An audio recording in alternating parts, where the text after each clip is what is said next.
Bonjour, je m'appelle David Jackson-Perry, je suis coordinateur des projets VIH au CHUV à Lausanne et vous écoutez le podcast Invisible qui met la lumière sur le VIH dans tous ses états, autant social que médical.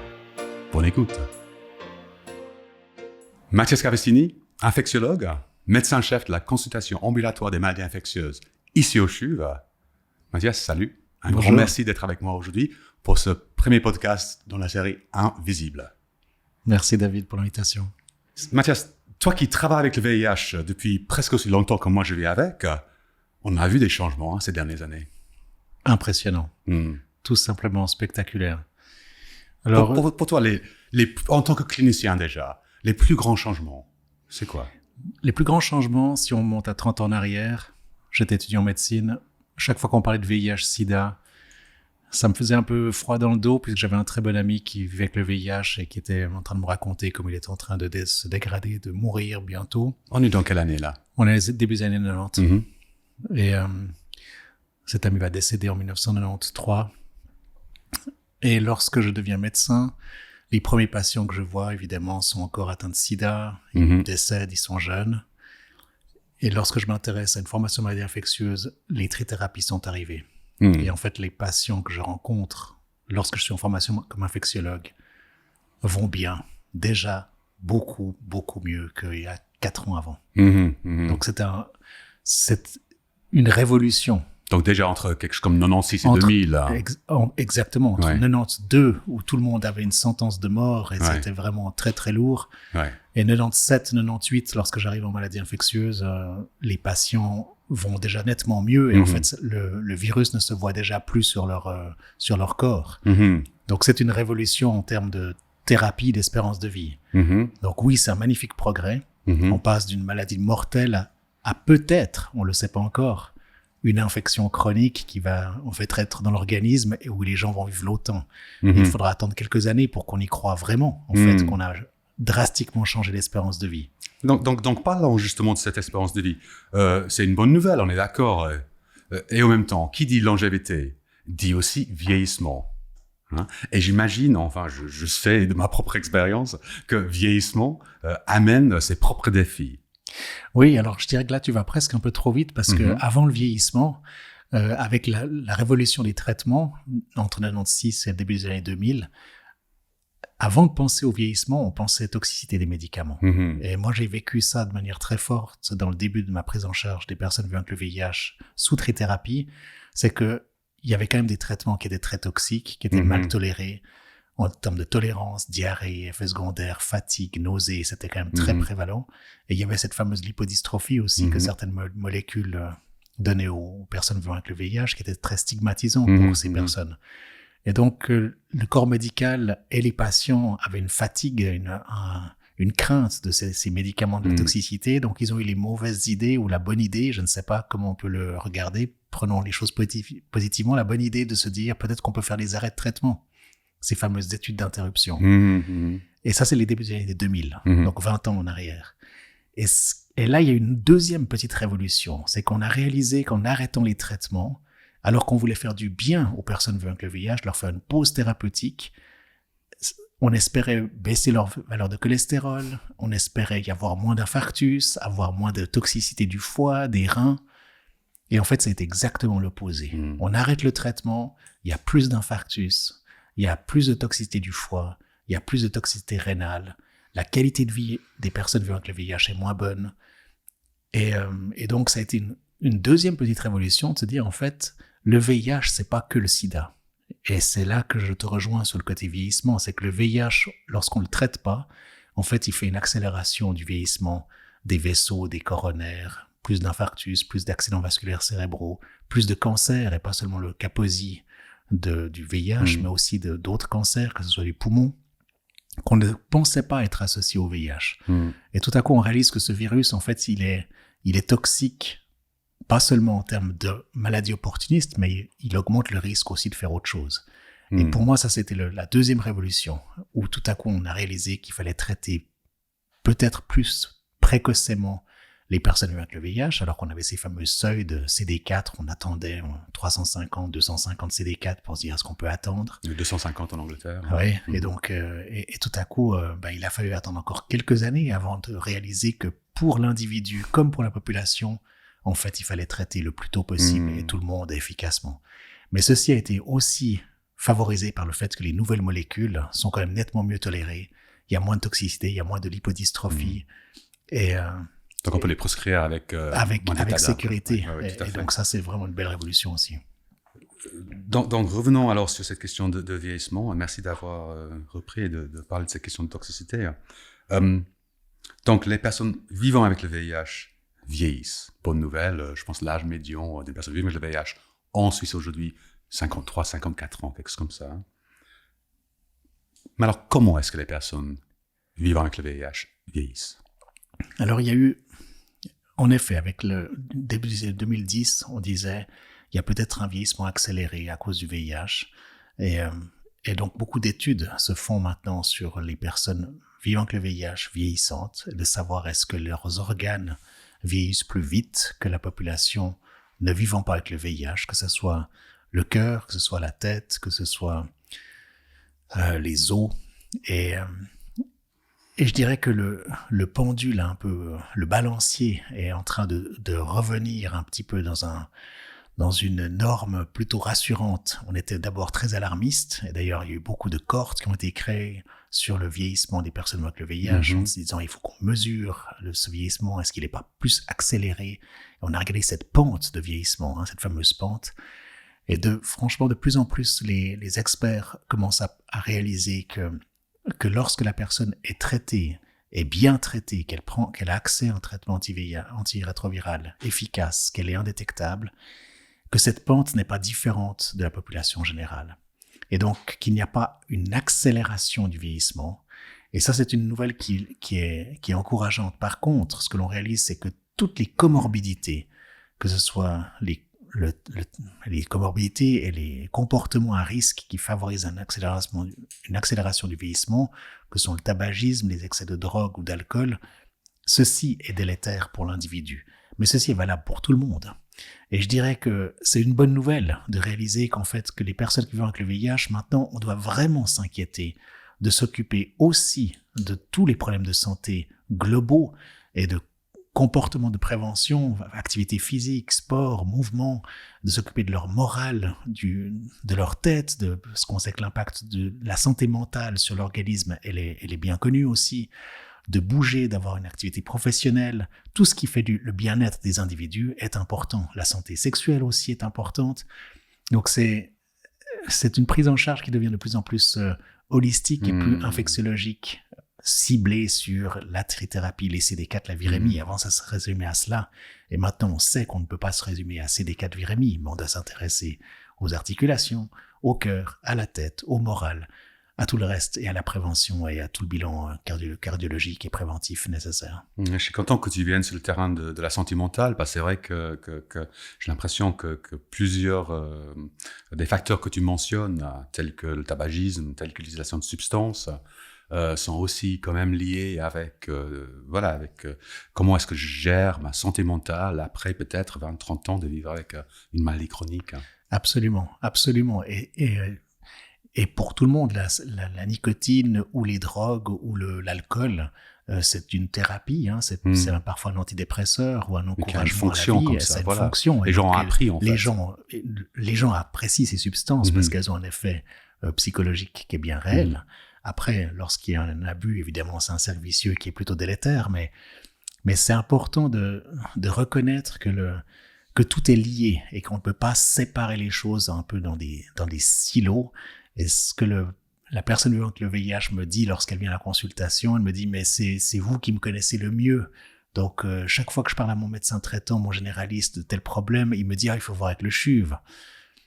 Ce qui est évidemment triste parce que j'aimerais bien que les médecins généralistes réalisent que les personnes avec le VIH, elles ont aussi le droit d'avoir accès à une médecine générale classique et qui considère les facteurs de risque cardiovasculaire, la prévention des cancers, tout le bilan qui doit être fait, comme pour monsieur, madame, tout le monde. Et que s'ils viennent avec ces questions, il faut pas les renvoyer au CHUV chez le spécialiste infectiologue, parce que clairement, ce n'est pas mon travail stricto sensu. Alors, donc, il faut croire que les généralistes se sentent pas forcément à même Absolument. de répondre bien à ces questions. Et donc, me vient qu'en fait, ton rôle, toi, infectiologue, avec cette population vieillissante, est-ce que ça a un impact justement dans ta prise en charge clinique? C'est-à-dire que, par exemple, est-ce que tout le monde a un généraliste ou est-ce que les gens se servent de toi, entre guillemets, aussi qu'en tant que généraliste? Est-ce que tu trouves à devoir faire des réseaux, etc., aller au-delà de ton seul mandat d'infectiologue? Oui, alors il y a les deux, c'est vrai. Il y a les deux scénarios. Certaines personnes m'ont pris comme généraliste de facto parce que ça fait longtemps qu'ils sont avec moi et ils veulent pas me quitter et ils veulent aller que chez moi, même pour les questions de médecine interne. Mais je dois aussi connaître mes limites. Et je pense que c'est important que les spécialistes aussi reconnaissent leur spécificité et encouragent le patient ou la personne avec le VIH à aussi avoir son généraliste et à accepter que la prise en charge soit pluridisciplinaire. Parce qu'à mon avis, si elle est bien faite, elle est meilleure que si elle est faite que par une seule personne. Mais si j'ai bien compris, en fait, dans l'exemple que tu as donné, en fait, c'est le généraliste même ou la généraliste même qui se sent pas adéquat ou adéquate. Alors, je vais pas leur jeter la pierre parce qu'il y a quand même aussi des situations où des généralistes acceptent de jouer ce rôle et où ça se passe très bien. J'ai en tête d'ailleurs en ce moment un de mes patients qui est hospitalisé pour un problème qui n'a rien à voir. Alors, je dis rien à voir avec le VIH parce qu'il a fait un problème cardiaque et il est gros tabagique et il n'arrive pas à arrêter de fumer. Et lui, typiquement, il est suivi aussi par une médecin généraliste qui est excellente et avec qui je change des emails à chaque consultation. Il a une liste de comédication. La trithérapie, c'est, je crois, 2 comprimés pour lui. Et puis, par contre, il a à peu près 10 comprimés qui concernent d'autres pathologies cardiovasculaires et métaboliques. Donc, cette polypharmacologie dont on fait état souvent parmi les gens qui sont suivis chez nous. Absolument, avec le danger des interactions. Et donc, cette collaboration avec le généraliste ou le neurologue. J'ai aussi un autre patient que j'ai en tête qui, maintenant, il a passé 75 ans. Et actuellement, il commence à souffrir d'une maladie de Parkinson. Donc, il a un neurologue, il a un généraliste, il a un infectiologue. On l'envoie faire son bilan osseux aussi pour l'ostéoporose. Enfin, c'est vrai que ça devient complexe, mais la médecine, elle est complexe. Elle se spécialise, elle a beaucoup de prestations. Et je pense que les personnes avec le VIH vont, au cours du temps, réaliser qu'ils auront besoin de plus que d'un médecin pour s'occuper d'eux. Ce qui impliquerait quand même une certaine sensibilisation de certains de nos collègues, non? Absolument, et je pense que c'est le but des formations continues que j'ai le plaisir d'organiser depuis longtemps avec les médecins de premier recours ou des collègues spécialistes. Alors, c'est vrai que à Lausanne, je me sens très privilégié parce qu'on a toujours une excellente collaboration avec le service de psychiatrie de tout temps. Et on a maintenu ceci même avec l'arrivée des trithérapies. C'est pas qu'on a dit maintenant il y a plus besoin de soutien psychologique, donc on arrête nos collaborations. On a des réseaux réguliers avec les psychiatres. On a des réseaux réguliers aussi avec les neurologues, aussi parce que j'ai un intérêt de recherche sur le neuro-VIH.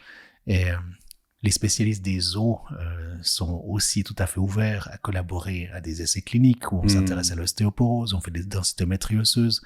Donc, ils ont aussi un intérêt après clinique à suivre les personnes chez qui ils diagnostiquent de l'ostéoporose. Donc, les spécialistes des os sont tout à fait ouverts à cette collaboration. Autant on a fait des progrès, tu le sais bien, sur la prise en charge, l'espérance de vie, les molécules, la science a avancé, la compréhension du virus a fait des bonds extraordinaires en 30-40 ans. Autant les peurs viscérales des individus face à une maladie infectieuse, et on peut le voir aussi avec le Covid, ça a été, beaucoup de mes patients me disent, l'épidémie Covid a rappelé des énormes craintes du passé, de stigmatisation, d'exclusion, d'isolement, de vouloir taguer les personnes, faire ces dépistages, de vouloir les mettre, de les isoler de la société. Enfin, toutes ces craintes, elles sont revenues avec le Covid. Et c'est encore, ça s'est de nouveau acutisé avec la variole du singe. Et qu'on a d'ailleurs plus le droit d'appeler maintenant enfin la variole du singe. J'ai oublié le nom que l'OMS lui a donné. Mais c'est vrai que ces peurs-là, elles sont très difficiles à, je dirais, elles sont, les gens, lorsqu'on leur dit que c'est pas adéquat, ils vont toujours avoir une justification qui à leurs yeux paraissaient tout à fait rationnels. Et lorsqu'on les confronte en fait à cette rationalité, ils réalisent que lorsqu'ils réfléchissent à haute voix, en effet, ça faisait pas de sens. Donc là, on se trouve à la limite de la rationalité et de l'irrationalité. Hein. Sur ce même sujet, je sais que pour toi, la question des croyances spirituelles, y compris dans la prise en charge clinique, hein, est une question importante. On a d'ailleurs mis en place un atelier d'éducation thérapeutique dans ce domaine, à ta suggestion.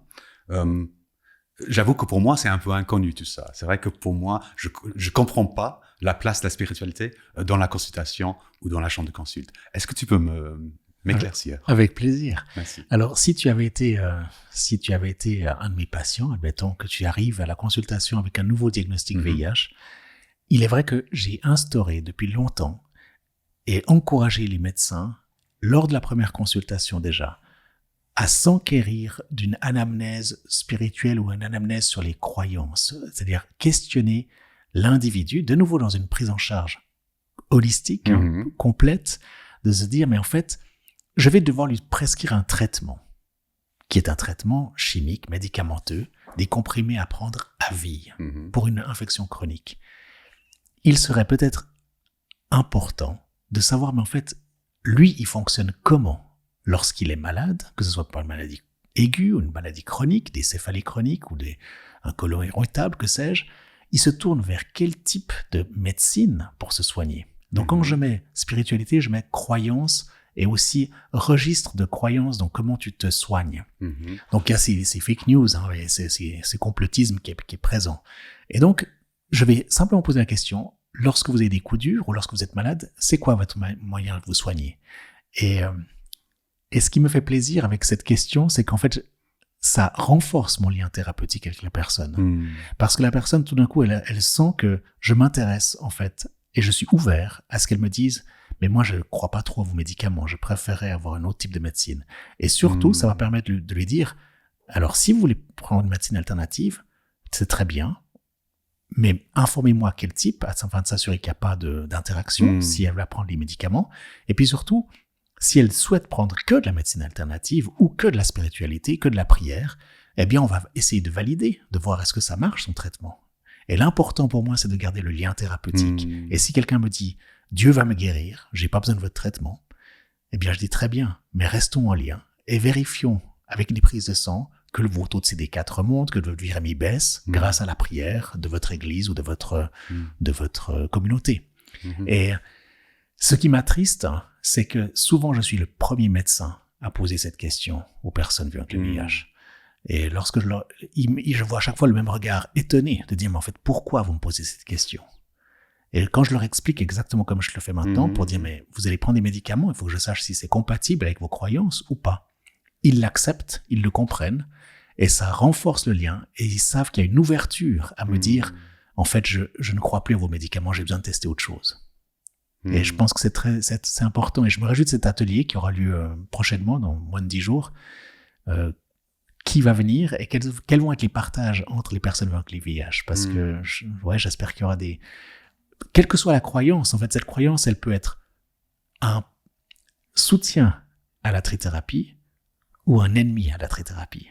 Et moi, je trouve assez fascinant de voir que des personnes qui vont des fois dans les mêmes communautés me disent « Je rends grâce à Dieu tous les jours parce que j'ai accès à un traitement », et une autre personne va dire « En fait, je n'ai pas besoin de votre traitement parce que Dieu me dit que je dois arrêter le traitement parce qu'il va me guérir. » Alors que ces gens ont le même Dieu, comme ils le comprennent, et en fait, ça peut être un soutien ou au contraire une barrière à la prise du traitement. Et donc, tout pour toi est dans le gardons ouvert la discussion. Très restons important. En lien. En Absolument, fait. Restons en lien. Et c'est la même chose pour l'adhésion thérapeutique, de croire que parce qu'on a une infection qui avant était mortelle, parce qu'on pose ce diagnostic, tout le monde va prendre parfaitement son traitement parce qu'ils sont motivés à 10 sur 10 pour le prendre. C'est un raccourci qui ne fait pas de sens. L'être humain n'est pas un robot, et il y a des choses qui sont de nouveau dans l'irrationnel. Et lorsque je parlais avec une de mes filles, que je disais, je suis triste parce que j'ai vu une maman qui a arrêté son traitement alors qu'elle est responsable de 2-3 enfants. Et ça offusquait ma fille aînée qui me disait, mais comment cette maman peut arrêter la trithérapie? C'est un scandale. Je lui dis, mais non, c'est pas un scandale. C'est viscéral, c'est difficile pour elle d'avaler ses comprimés. Le médicament lui rappelle la maladie. C'est dur psychologiquement. Oui, mais enfin, il faut quand même qu'elle vive. Je dis, oui, mais elle se sent pas en danger de mort en ce moment. Elle va bien. Puis quand elle prend le médicament, elle a peut-être des effets secondaires, peut-être parce qu'elle l'accepte pas psychologiquement. Et donc, les effets secondaires pèsent plus lourd que la peur de la maladie. Et donc, il y a tout ce débat sur l'adhésion aussi qui est fascinant. Et c'est très intéressant pour moi parce que tu as un discours qui, à mon sens, ressemble plus à un discours des infirmières spécialisées chez nous que ce que j'attendrais normalement d'un médecin. C'est-à-dire que c'est pas prescriptif, en fait. C'est de retrouver la personne là où elle est. Et l'accompagner. Moi, je pense que les soignants, qu'ils soient médecins ou infirmiers ou physiothérapeutes ou ergothérapeutes, sont là pour accompagner la personne là où elle veut aller, et le mieux que l'on peut, en créant une ambiance qui soit le plus constructif et surtout qui se passe bien. Et pour moi, c'est vrai que le plus beau cadeau que me font les personnes avec le VIH ou pas, hein, mais dans mes patients, c'est lorsque le merci d'une fin de consultation ou le merci d'une fin d'hospitalisation ou ces petites cartes à Noël qui vous envoient, c'est ça qui touche, hein, c'est de voir qu'il y a, tout d'un coup, on n'est pas simplement un médecin avec une blouse blanche, mais on sent que derrière cette petite carte de vœux, il y a un message qui cherche l'amitié, qui va au-delà de la relation professionnelle. Ouais, alors cette discussion sur la relation, je pense qu'on pourrait en parler. On pourrait en parler beaucoup, et ce n'est pas spécifique au VIH, on est bien d'accord. Clairement, ouais. Voilà, c'était moi, David Jackson Perry, et toi, Mathias Cavassini. Merci d'avoir écouté Invisible, le podcast qui met la lumière sur le VIH dans tous ses états. Je suis David Jackson Perry, et je vous dis à très bientôt pour une nouvelle épisode. Salut.